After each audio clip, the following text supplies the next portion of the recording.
आज हम लोग बात करेंगे टाइप्स ऑफ केबल के बारे में ना। यहाँ पे लास्ट लेक्चर जहाँ मैंने छोड़ा था वहाँ पे बताया था कि हम लोग केबल को बांट सकते हैं on the basis of voltage rating, कि कौन केबल कितना वोल्टेज हैंडल कर पाएगा। ठीक है, तो उसी के बारे में बात करेंगे। आपको याद होगा टेबल के लास्ट में मैंने बताया था कि स्क्रीन्ड होती है एंड प्रेशर्ड केबल थी, then belted and single core. तो ये जो नाम लिखे थे इनका क्या मतलब है, इस पर्टिकुलर लेक्चर के अंदर हम लोग इन सब चीज़ों को कवर करेंगे।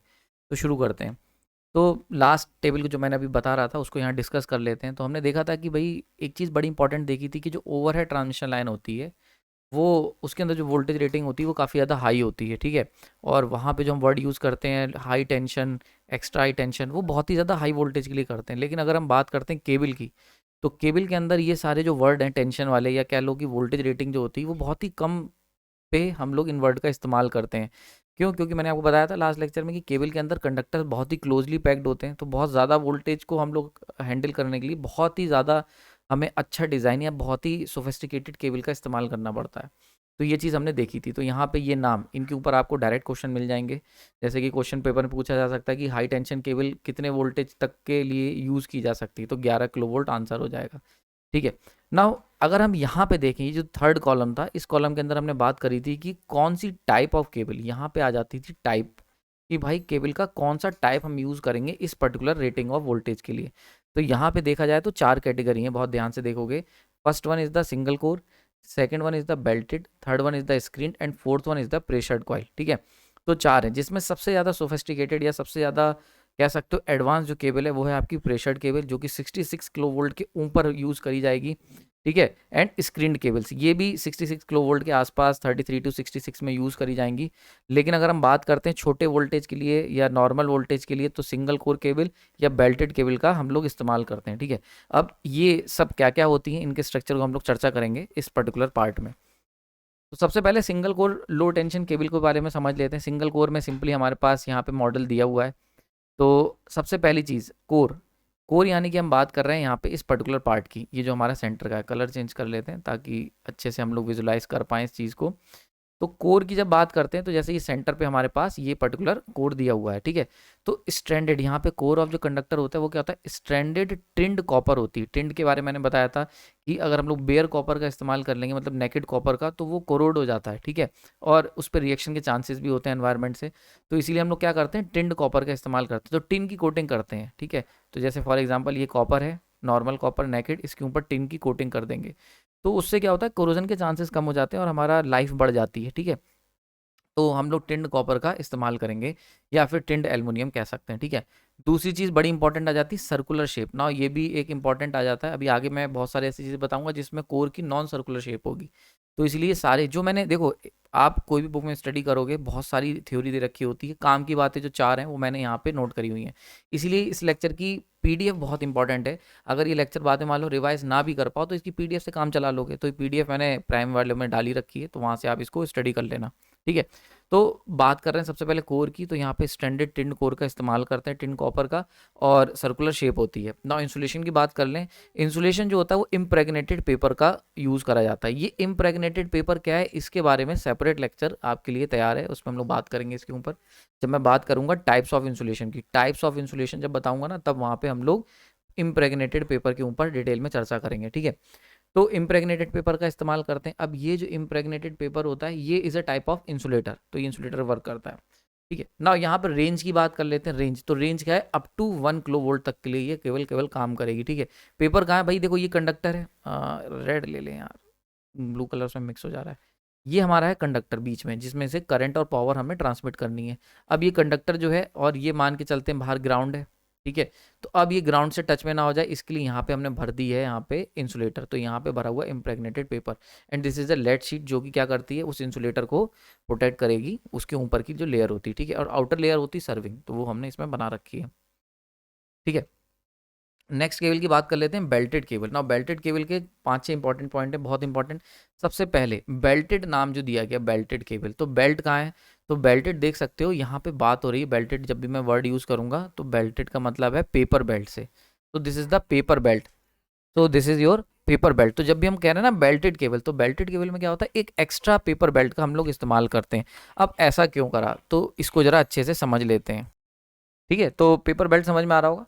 तो देखो एक्चुअली हुआ क्या है कि जब हम बात करते थे सिंगल कोर केबल की, तो सिंगल कोर केबल में हमने नॉर्मली कोई बहुत बड़ा इंसुलेशन इस्तेमाल नहीं करा था, तो इसीलिए वो केवल 1 किलो वोल्ट तक ही काम कर रही थी। अब 1 किलो वोल्ट तो बहुत कम वोल्टेज हो गया, तो इसीलिए हमने क्या करा, उसको एडवांस करने के लिए बेल्टेड केबल बनाई। अब यहाँ पे जो वर्ड है बेल्टेड, वो बेसिकली यूज करा गया इस पेपर बेल्ट जो हमने इस्तेमाल करी यहाँ पे। This will provide the extra impregnated paper, मतलब एक तो हम इंसुलेशन दे ही रहे हैं, देखो एक इंसुलेशन तो हम ये दे ही रहे हैं यहाँ पे, ये हमारी कोर, बहुत ध्यान से देखना, this one is the core. जो पहले हमने देखा था ना पुराने इस वाले केस में, देखो ये क्या है, सर्कुलर कोर थी, और यहाँ पे देखो कैसी दे रखी, core non circular core. Very important, इसके ऊपर भी क्वेश्चन आ जाता है कि बेल्टेड केबल के अंदर कोर कैसी होती है। बेल्टेड केबल के अंदर, तो बेल्टेड केबल के अंदर कोर होती है भैया आपकी नॉन सर्कुलर कोर होती है, ठीक है, सही है, क्लियर हो रहा है यहाँ पे। तो हमने क्या करा, कोर तो 3 ले ली, 3 कोर केबल हो गई है, और इन कोर्स को आपस में सेपरेट करने के लिए हमने एक्स्ट्रा एक इंसुलेशन दे रखी भाई साहब। लेकिन अब क्या कर रहे हैं, बेल्टेड केबल के अंदर हम एक एक्स्ट्रा पेपर की बेल्ट लगा देते हैं। पेपर की बेल्ट मतलब पेपर टेप से इस तरीके से हम करते हैं, तो वो जो पेपर ले लेते हैं extra paper, impregnated paper, this will also act as a further insulation. तो एक्स्ट्रा इंसुलेशन ले लेना है। अब एक्स्ट्रा इंसुलेशन क्यों लेते हैं, ताकि हम लोग हैंडल कर सकें हाइयर वोल्टेज, 11 केवी तक का वोल्टेज हम हैंडल कर सकें। तो यही that is the major difference, बाकी सब कुछ सेम होता है। तो सिंगल कोर केबल में जो 3 कोर केबल यहाँ पे जो हम बेल्टेड ले रहे हैं, इसके अंदर हमने जो एक्स्ट्रा पेपर बेल्ट लिया है, this is mainly the difference. और इससे क्या हुआ, रेंज बढ़ गई, 11 किलो वोल्ट तक की चली गई 1 किलो वोल्ट से। इंसुलेशन कौन सा है, इंसुलेशन इम्प्रेग्नेटेड पेपर का ही है, this white colour is known as particular the insulation. और ये हमने कौन सा लिया है, इम्प्रेग्नेटेड पेपर लिया है। कोर नॉन सर्कुलर होगी, अभी बताया, देख सकते हो डायग्राम से, ये नॉन सर्कुलर कोर है। नाउ अब बात कर लेते हैं प्रॉब्लम की। बेल्टेड केबल बहुत सही चल रही थी, कोई दिक्कत नहीं थी। एक मेजर प्रॉब्लम आ रही थी बेल्टेड केबल में, प्रॉब्लम क्या है, वॉइड फॉर्मेशन की।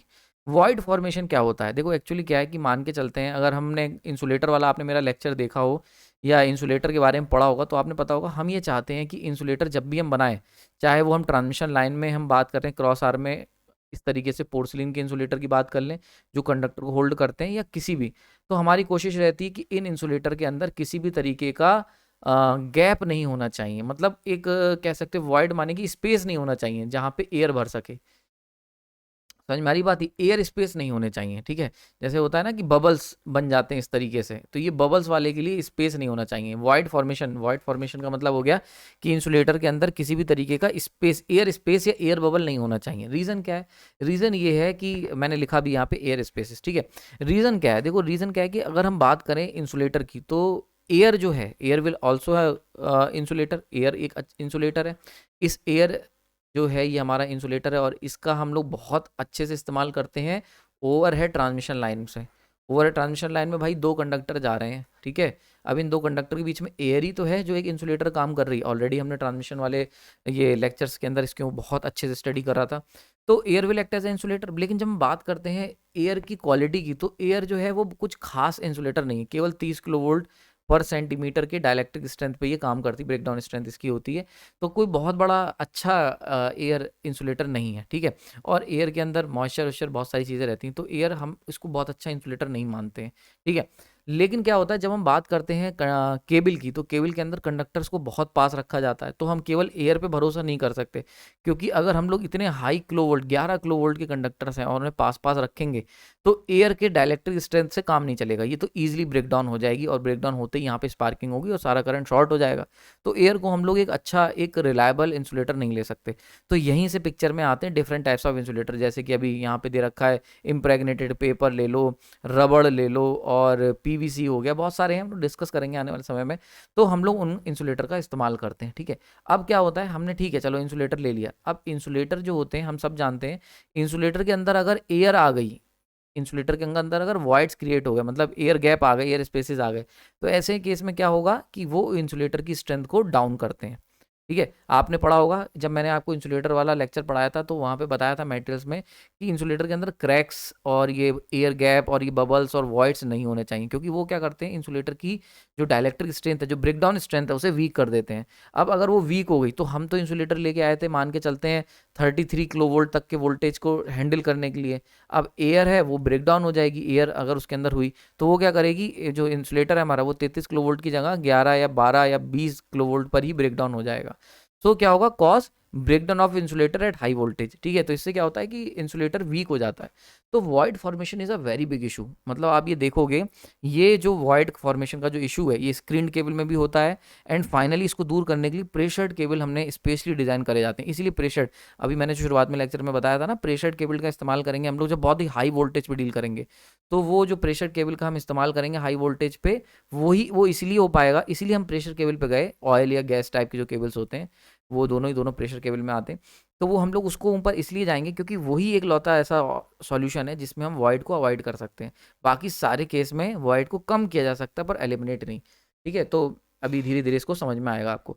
तो होगा क्या, समस्या क्या आ जाएगी भाई, वॉइड अगर बन गए, एयर स्पेसेस अगर आ गए तो उसमें क्या होगा, एयर आ जाएगी। एयर आ जाएगी तो इंसुलेशन वीक हो जाएगा, जिससे क्या होगा, अर्ली ब्रेकडाउन हो जाएगा, ठीक है।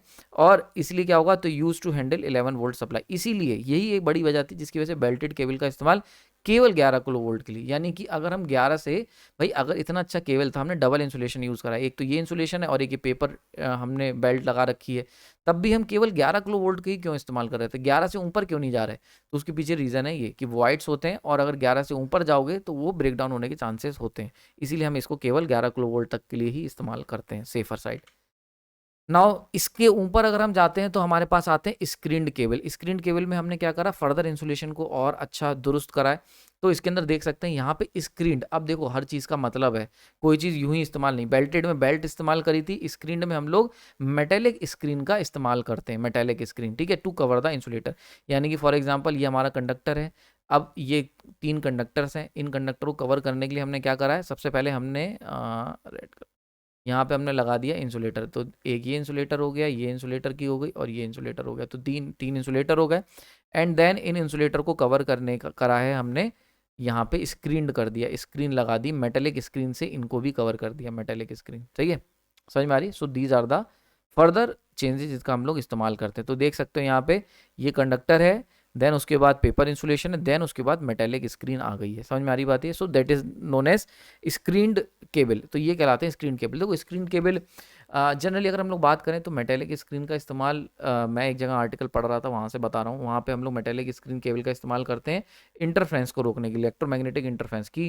क्या होता है ना कि जैसे इलेक्ट्रोमैग्नेटिक वेव्स अंदर ना जाएँ, क्योंकि ये क्या करता है, स्क्रीन का अच्छा काम करता है। तो अगर हम एनालॉग में यानी कि डिजिटल सिग्नल्स की बात करते हैं, इलेक्ट्रॉनिक्स में काम करते हैं, तो वहाँ पे स्क्रीन केबल का इस्तेमाल करा जाएगा। अगर हम करते हैं तो वहाँ पे तो मेटेलिक कवर हम लोग जो लगाते हैं उसका काम होता है इलेक्ट्रोमैग्नेटिक इंटरफ्रेंस को रोकना। यहाँ पे हम लोग क्या करते हैं, यहाँ पे जो हम लोग मेटेलिक स्क्रीन लगा रहे हैं, यहाँ पे हमने केबल के अराउंड इस तरीके की मेटेलिक स्क्रीन लगा रखी है, ठीक है, क्लियर हो गया यहाँ पे।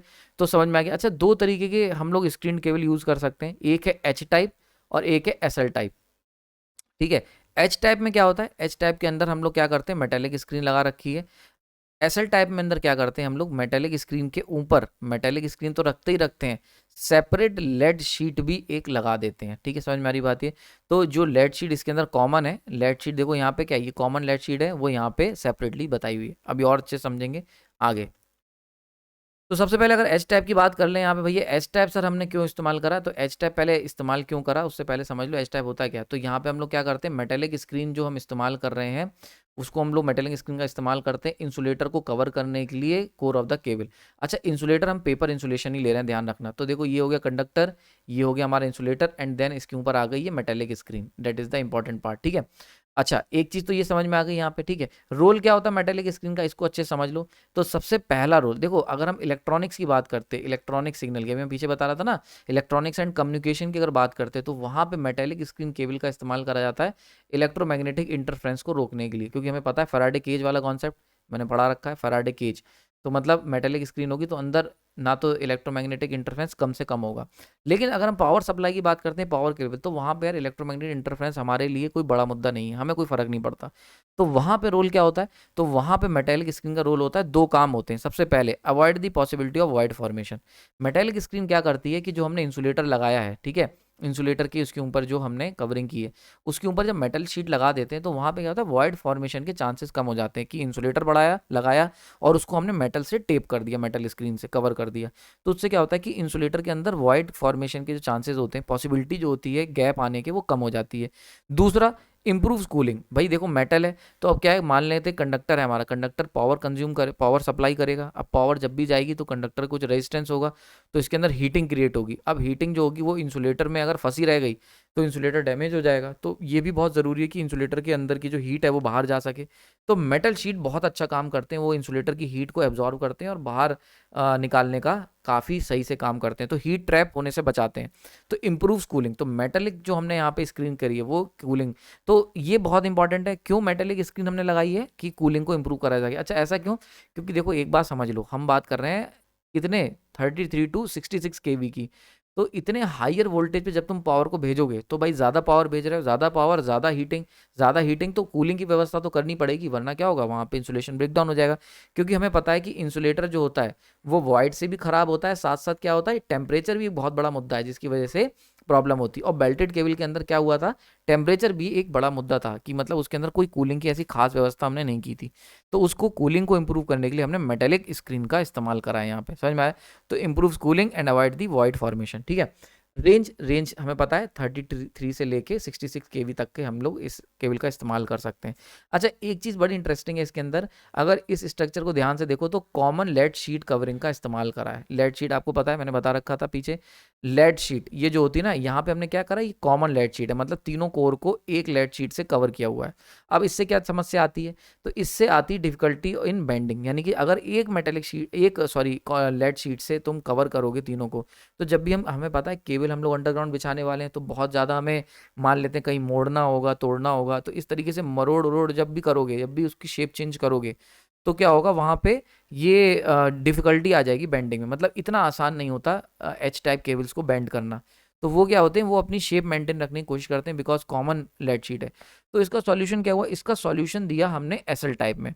एसएल टाइप ने क्या करा, एसएल टाइप केबल जो होते हैं इनके अंदर क्या हुआ, एसएल टाइप केबल के अंदर हमने क्या करा, नाम ही यहाँ से आया सेपरेट लेड शीट। हमने क्या करा भाई, प्रॉब्लम क्या थी, एच टाइप के अंदर भैया ये समस्या थी, एच टाइप में अभी जो हमने पीछे देखी, एच टाइप के अंदर जो मेन समस्या क्या थी, कि बेंडिंग की प्रॉब्लम आ रही थी बेंडिंग में, क्योंकि हमने कॉमन लेड शीट इस्तेमाल करी थी। तो इनने क्या करा, जो इंजीनियर थे उनने कहा एक काम करते हैं, इसके अंदर कॉमन लेड शीट ना मतलब कॉमन लेड शीट ना करके सेपरेट लेड शीट कर दो। तो यहीं से वर्ड आया एसएल। एसएल का मतलब क्या है, सेपरेट लेड शीट, समझ में आ रही है, सेपरेट लेड कवरिंग। तो एसएल मतलब सेपरेट लेड, फुल फॉर्म समझ गए। तो एसएल अगर कभी कोई पूछ ले एसएल केबल मतलब, तो सेपरेट लेड शीट कवरिंग, ठीक है, केबल को कहते हैं।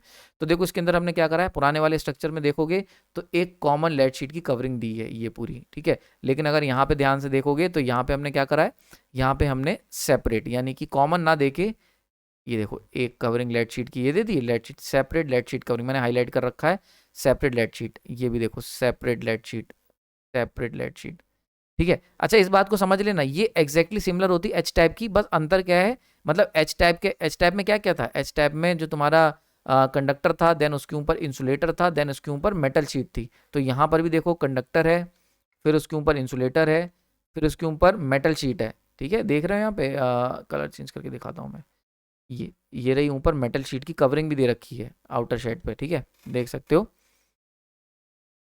थोड़ा सा वाइट है ना। तो ये देखो ये है कंडक्टर, देन ये हो गया इंसुलेटर, देन यहाँ पे है metal sheet, this is your metal sheet लिखा हुआ है, मेटेलिक स्क्रीन, एंड देन उसके ऊपर ये देखो ये इस तरीके का जो बनाया हुआ है, this one is known as separate lead sheet. तो देखो तीनों को हमने सेपरेट लेड शीट की कवरिंग दे दी ना। इससे फायदा क्या हुआ, जब हमने सिमिलर टू एच कर सेपरेट लेड शीट कवरिंग दे दी है, ठीक है, किसके ऊपर कवर दिया है, मेटेलिक स्क्रीन केबल के ऊपर।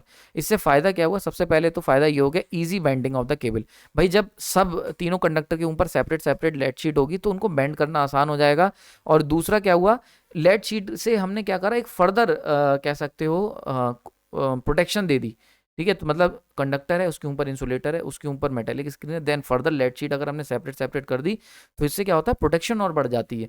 तो कोर टू कोर फॉल्ट होने के जो चांसेस होते हैं, मतलब यहाँ से यहाँ इन दोनों के आपस में, या इन दोनों के आपस में, इन दोनों के आपस में शॉर्ट होने के जो चांसेस होंगे वो भी हमने काफ़ी हद तक मिनिमाइज कर दिए।